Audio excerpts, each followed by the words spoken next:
What's going on? It's Rival here, and today I have a really sweet deck for you guys. We're playing the good old Zoroark-Gardevoir deck, my personal pick for the most powerful deck in Standard at the moment, although it does have a few consistency issues that force you to build around it. I think the problems are easily shored up with great card selection and deck building.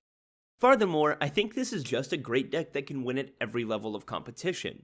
Whether you're gonna play in an online 8-man, a league challenge, a league cup, regionals, internationals, worlds, I think this is a winning deck across the board. But with no further ado, let's dive on in. For our Pokemon, we're playing a 4-3 split of Zora and Ralts, with 2 Tapu Lele GX and a Mew EX to deal double damage to Buzzwole and other psychic types.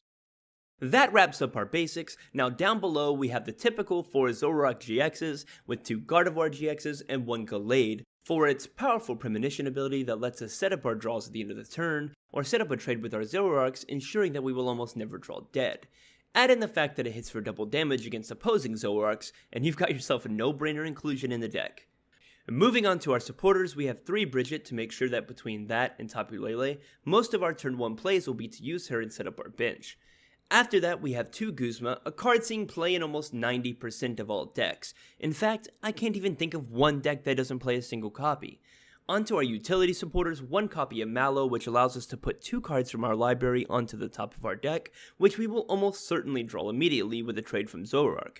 1 copy of Acerola to pick up our guys that have taken some hits, and set the damage trade in our favor during tight games.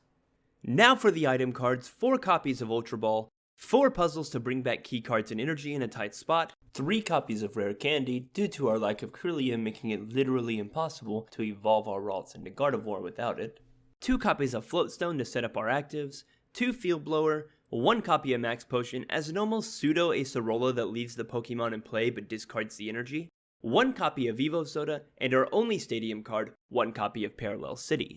Last but certainly not least, our energy, 5 copies of Fairy Energy to make the best possible use of Gardevoir's Secret Spring ability, and the standard full playset of DCE to get us attacking early and often. Thank you guys so much for joining us for this deck tech. This deck has been a blast to pilot so far, and I hope you guys have just as much fun watching the games as I'm gonna have playing them. Also, don't forget to like, comment, and subscribe down below to see more deck techs every Sunday and Wednesday. Ciao for now, Rival out.